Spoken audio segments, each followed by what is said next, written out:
Yesterday, Darcy and I rode to Northampton to service the BMW R18. Darcy came on the Triumph Speedmaster. Then we went off to review the BMW GS for the first time ever. That's an aside, because on the way back, we parked outside my mum's house, had a cup of tea, and we looked out the window, and these bikes were parked together, and we thought what beautiful gentlemen's motorcycles they look like. And while we were looking out the window, a chap walking past decided to stop and stare at them for a while, didn't he? He did, yeah. So that just goes to show. But actually these aren't that far apart in price now that the R18 has come down so much. So which one would you choose? Let's talk about that in this video. Are you talking about second-hand prices for these? Kind of, yeah. Yeah. I don't know how much they are new now. Well, I think the RRP is the same, but some dealers discount them still. So, yeah, they're a closer match than they were. Yeah, much closer. What I mean by a gentleman's ride, Or gentle lady. a gentle lady, Yes. is a bike that's classy, looks beautiful, and you could park it anywhere and it would be respected and admired. And these two bikes certainly are like that. They are, and something like a sports bike wouldn't come under that category. Yes, people will stop and look at them who are into sports bikes, but your general admirer, someone who's not into bikes, tends to be more attracted to things like this that look like a piece of history, a work of art, rather than a aggressive racing machine. Most general people aren't really going to stop and look at those, are they? No. And I think most people that didn't understand motorbikes would look at both of these and probably think they're from a long time in the past. They probably think they're genuine classic motorcycles, but they're both brand new.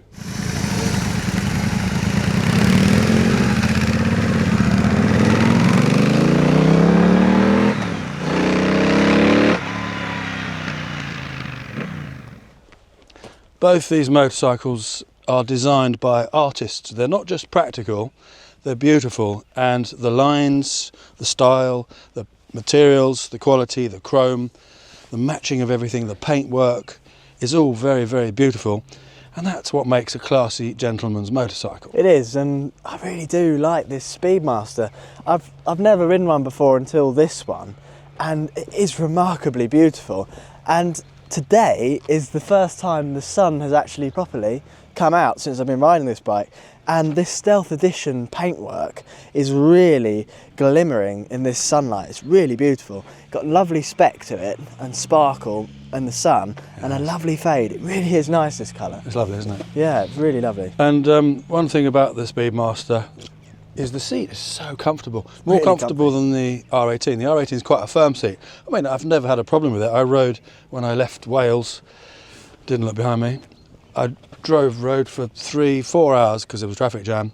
I wasn't uncomfortable at all, so it's perfectly comfortable, but this is super comfortable. Well, when I rode to Wales to see the old man on my Harley, even on the standard seat, and when I changed it, the seat that I changed it to wasn't any more comfortable, it's just a 2-up seat.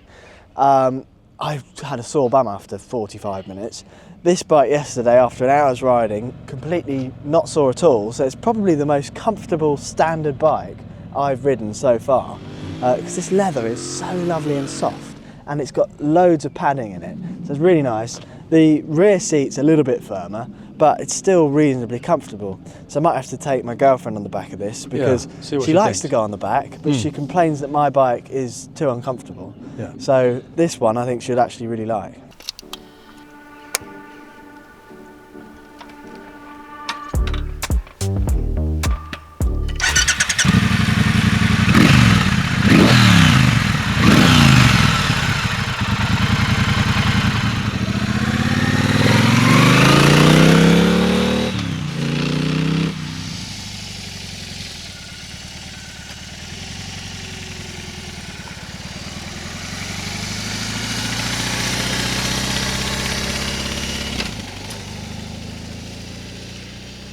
Design-wise, the R18 is minimalistic and sort of Art Deco-ish. It doesn't have anything unnecessary on it. It's very, very neat. The Triumph is a little bit more busy, a different style altogether really. But one thing I noticed getting from the R18 to the Speedmaster is how tiny the Speedmaster is by comparison, because the R18 is one of the biggest motorcycles you can buy, isn't it? It's massive. It's an absolute boat. It is huge, and it is a heavy machine, whereas the Speedmaster does feel light, so it's actually very easy to manoeuvre. So for someone who's shorter or not quite so strong, this is a good bike. Or Yeah. if you're a new rider, it's not daunting. No. Whereas something like an R18 or a Harley Davidson, it's very heavy, so if you're new to bikes, it can be quite scary moving them around. Yeah, it's a big beast, isn't it? I found it pretty scary with my Harley at the start, because it is so heavy that you think, if I drop this, it's going to cost me a lot of money. Yeah, absolutely. So, Well, one nice thing about the R18 that with very few motorcycles is that it comes with reverse gear, so you can It's an go extra. backwards. It's an added extra, but most people, I think, have done that. Yeah. And I have on mine, and it's just so brilliant. So when you're manoeuvring somewhere with a bit of a slope, it's dead easy. and that should be a feature on every cruiser. Not needed on this, because it's light enough, but every Harley should have it. Yeah. 'Cause they are too heavy, and it's a slight slope. You just can't push it backwards, can you? You're no. stuck. Even forwards. But the thing is, because that's got shaft drive, that makes having a reverse very easy. Whereas Yeah. with a chain or a belt drive, I think it's probably a lot harder to put in, isn't it? Yeah, that's true. Didn't think of that. Oh, just taken off my jacket. It's lovely and warm, beautiful day. Now, one thing these bikes have in common is that they're very torquey at low RPM, but nothing is in the league really of the R18 for low down grunt, because from 2000 RPM it's producing 150 newton meters of torque right the way through to 4000 RPM, and it peaks at 158, isn't it? Yeah. Newton meters. We'll That's put at on the screen the 3,000. pounds foot. Yeah. It's a lot of torque, and that low down grunt is what we love. What are the figures on this one? So this produces 76.9 horsepower at 6,100 RPM and 106 newton meters of torque at 4,000 RPM. Okay. But this weighs 263 kilograms, Hmm. whereas that weighs apparently 345. Is That's that a lot, right? isn't it? That is heavy. I Big can't believe beast. that. No. So this is almost 100 kilos lighter, about 80 kilos So probably, lighter. in terms of speed that you'll feel, they're fairly closely matched, aren't They are, yeah, because in terms of power to weight ratio, it's pretty similar. Yeah. This doesn't feel so torquey low down. So when you're sort of 2,000 or 3,000 RPM, it doesn't really like it. It wants to be above 3,000, 4,000 RPM. Mm. Once you get above 4, then it really starts to kick in. Yeah, whereas that, from tick over, it'll pull a house down. Yeah, I mean, it's got its peak power at 4.5. Yeah. You know, And the power, I think, was it 105 horsepower on that? I can't it's remember. 91, I think. 91. Yeah. Oh, not, okay. But Yeah. as I said, people that just are hooked up on power don't understand torque. And torque is what makes bikes feel grunty, especially at low RPM when you've got that low down torque. Yeah, definitely. One thing I really love about the R18 is the rake and the trail. That's the angle of the forks, and they stick out a long way on the R18, which gives you massive stability. So at high speed, it's as stable as a train on tracks, whereas this, they're a lot steeper. And for a cruiser type of bike, I feel they're a little too steep, which gives you that sort of sharp handling and sharp turning, which Triumphs are known for, which is fine if you're going around a track, but in the real world, on the faster roads, stability for me trumps manoeuvrability. But you say that, but I think this is quite stable at speed. At motorway speeds, it's perfectly stable. But in the back lanes, it's really nice and fun because you can get it into the corners and it does change direction nicely. It is quite low, so it does scrape the pegs if you do start going for it, Yeah. especially around roundabouts. But it's really good fun. I think actually they didn't really need to make this as low as they have done. If this was just the normal height, you know, like the T100 or something, I think it would be better for it. Then you'd be able to really chuck it around the corners and you wouldn't be scraping all the time. Definitely, yeah. Yeah. I'm being rang.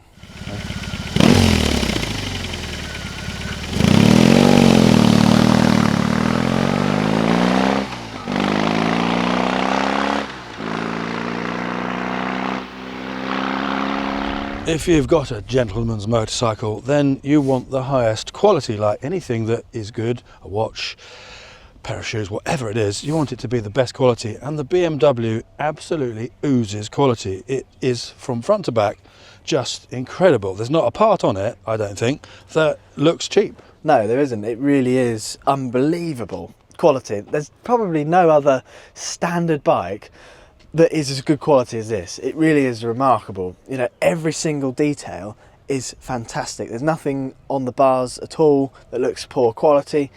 The Speedmaster, the only sort of couple of things that I think they've scrimped a bit is the speedometer. It's very plasticky, it's completely plastic. It looks nice for a plastic dial, but for over £13,000, it should be metal, in my opinion. Yeah.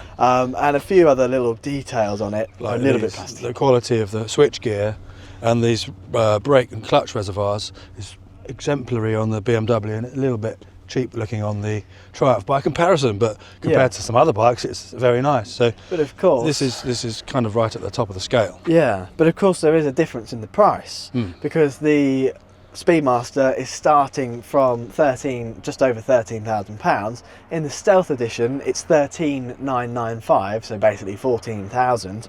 This bike is now 17.5, brand new. That's RRP. But because they're struggling to shift these, you can probably get a deal on a new one. But also, second hand, you can pick one up with no miles on it for 12,000, 13,000, so it's a very similar price. Yep. So that really then puts you in a position where you think, well, actually, which one would I have? Because they are similar, but they're also very different, aren't they? Yeah, they are. Just off camera, I got a phone call because I've been talking to a dealership today because talking about gentlemen's or gentle ladies' rides, I am thinking of changing my Harley for something slightly different. So keep your guesses in the comments down below what you think my next bike will be, but I think the time has come for me to change the Harley. I've had it for 3 years, I've done 5,000 miles on it, and I just fancy something different. So keep your guesses in the comments and make sure you subscribe so you don't miss the reveal of that bike whenever I do take delivery of it or go and pick it up. And if we had that bike today, I think it would be in good company with these. It would. It's a sort of gentlemanly looking motorcycle as well, so that might narrow it down a little bit. Obviously, like a good pair of shoes, you need a motorcycle that fits you, so you can gauge from looking at us on the bike how you might look. Now, I'm 6'2" and look a bit like a ape, so this is what I look like on the bike, and it's very comfortable. It's a lovely long motorcycle, no problems with the riding position whatsoever. Darcy's half an inch smaller than me, 6'1", shorter, yeah, probably 6'2" in boots. tall enough. But yeah, it is a comfortable riding position. The bars are a bit wider than the Speedmaster, but the Speedmaster, the bars are sort of they've got much more sweep back. They're like a wheelbarrow. This foot position feels it's further back than the Speedmaster. The Speedmaster's kind of got forward controls, it has, hasn't it? which is actually really nice and suits that bike down to a T. Yeah. But it really is a head turner, that Speedmaster, because I was riding out of our town where we live earlier, and there was some chaps doing some roadworks, and all three of them stopped what they were doing and they had their mouths open. They were just staring at the bike when I went past. I thought that was really cool.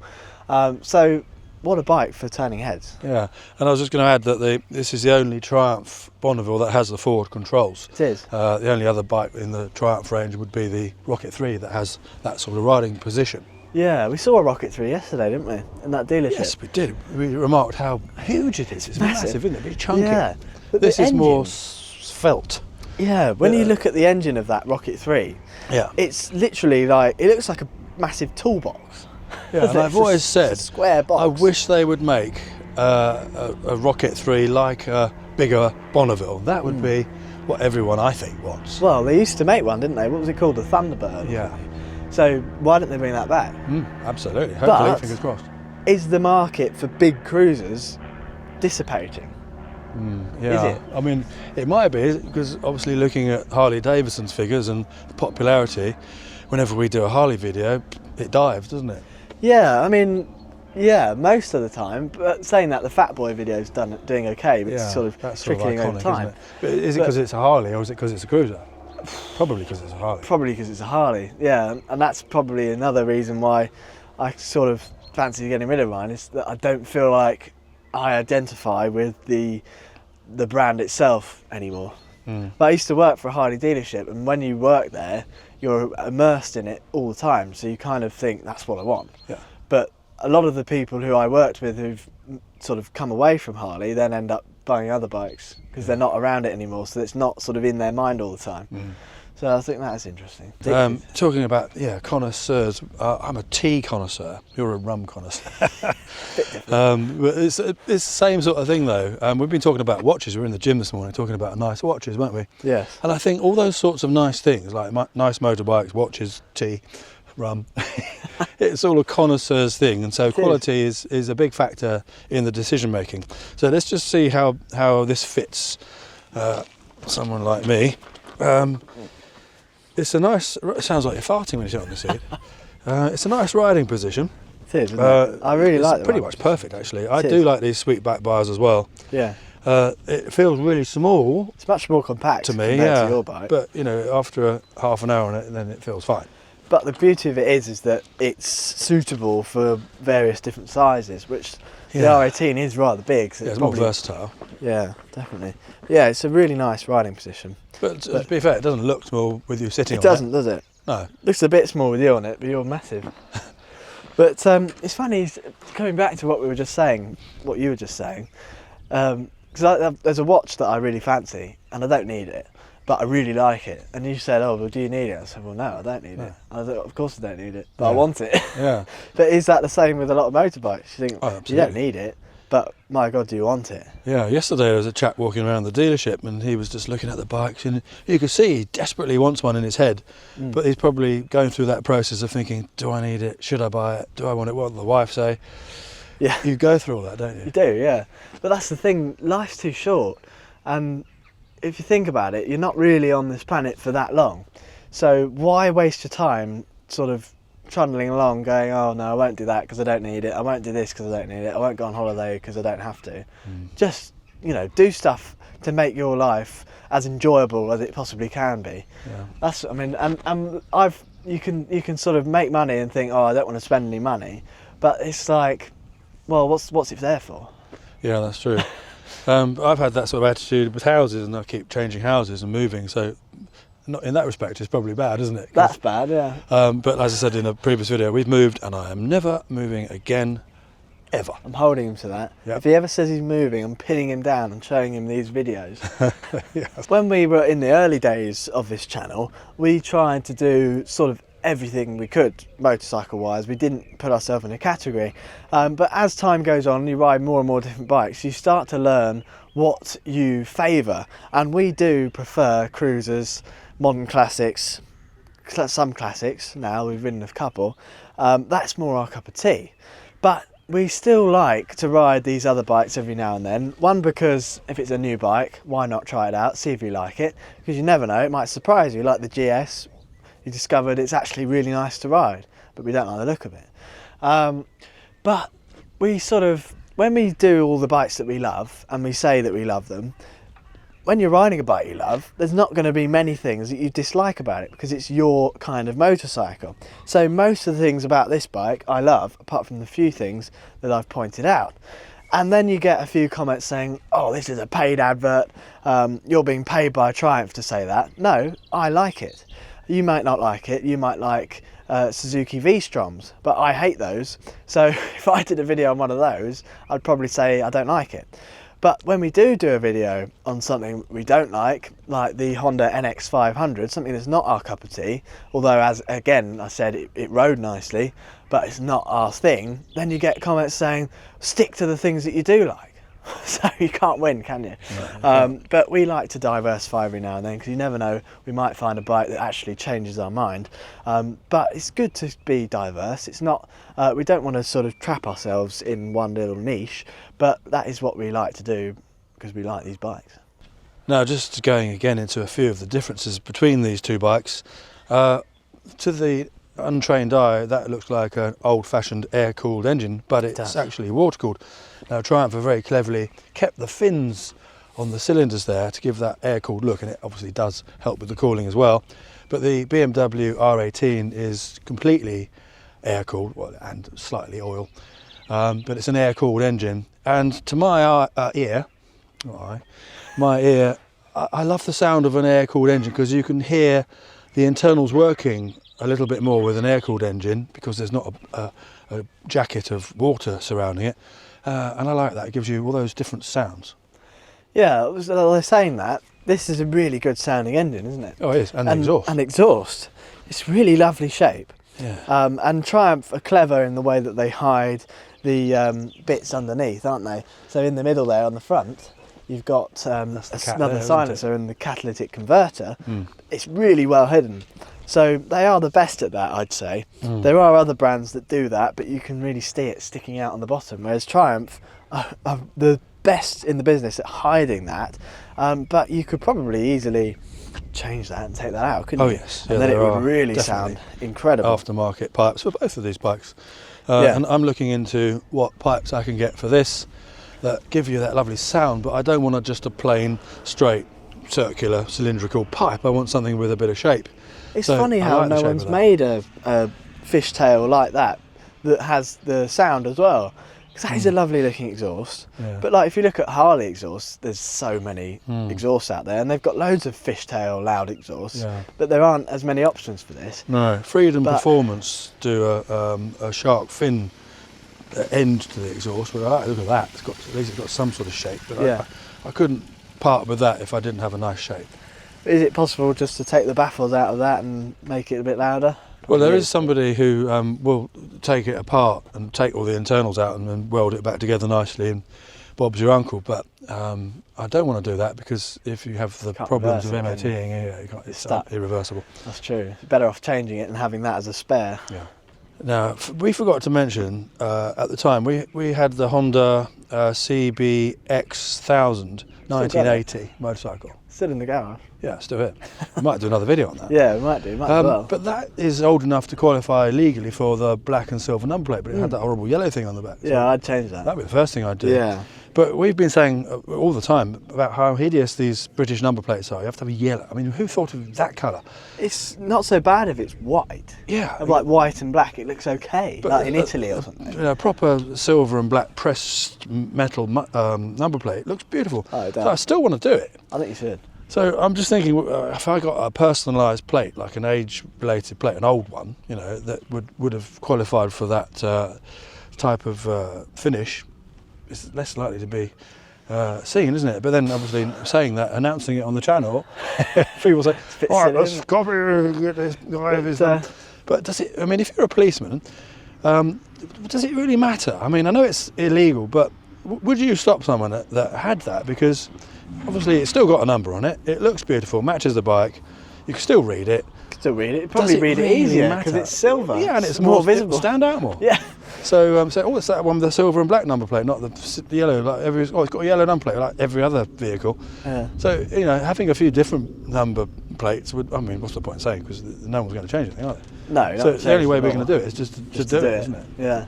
I think we should. Yeah. But with this, it would be beautiful. It would look really this nice. huge sail on the back. I know, it's such a shame, and it really does spoil the back end of motorcycles. Totally. It really does. Yeah. When I rode this bike back from moving house to Darcy's garage, I put it in his garage for a few weeks. I was just drying the bike off, and those cloths, microfiber, I was just doing it like that. It accidentally hit the boiling hot exhaust, and if you've ever done it, it melts onto the exhaust, which is a terrible thing. So if you've ever done that, let us know.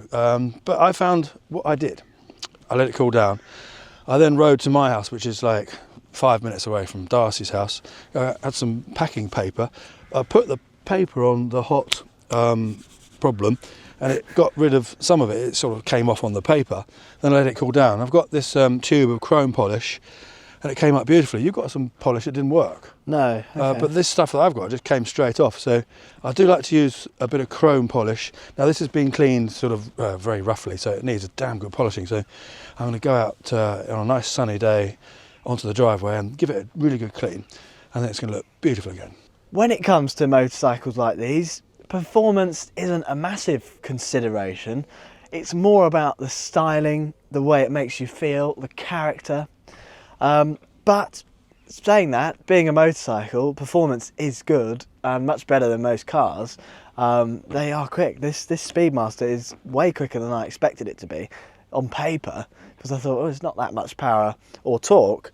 but because of its power to weight ratio, it really does go. So in terms of, if you were looking at these two bikes specifically, this is probably the better all-round kind of performance-wise in terms of handling and speed, because it's lighter. But that one is probably better for mile crunching, longer journeys, stability, and it is remarkably good quality, isn't it? It is, yeah. It's funny actually, someone commented the other day about the R18 saying that, you know, you have to slow down for the corners and go around, you know, and he didn't like that idea. But you don't buy a bike like either of these to hoon it around corners. It doesn't really come into it. It doesn't matter to me whether it can go around a corner faster than anything else. No. It's fast enough. I mean, it's not slow, No, but exactly. you know, you're not going to be able to lean it too far without scraping something. But if you're scraping something, you're probably going too fast anyway. Yeah, and you're probably on the wrong bike. Yeah, exactly. So, yeah. Yeah, so saying that, these are two very comparable bikes, although they're quite different. You can pick them up for very similar prices, so it would be a hard choice between the two, but I think I would choose the Speedmaster, and obviously you would choose the R18. Yeah, You already have. because I already have. So let us know which one you would choose out of these two motorcycles, and let us know your favourite modern classics or cruisers, and what bike do you think I might be getting next. It'd be good to get some guesses and see what you might think. So again, make sure you subscribe, and we will see you in the next video. It's free to subscribe, so don't forget.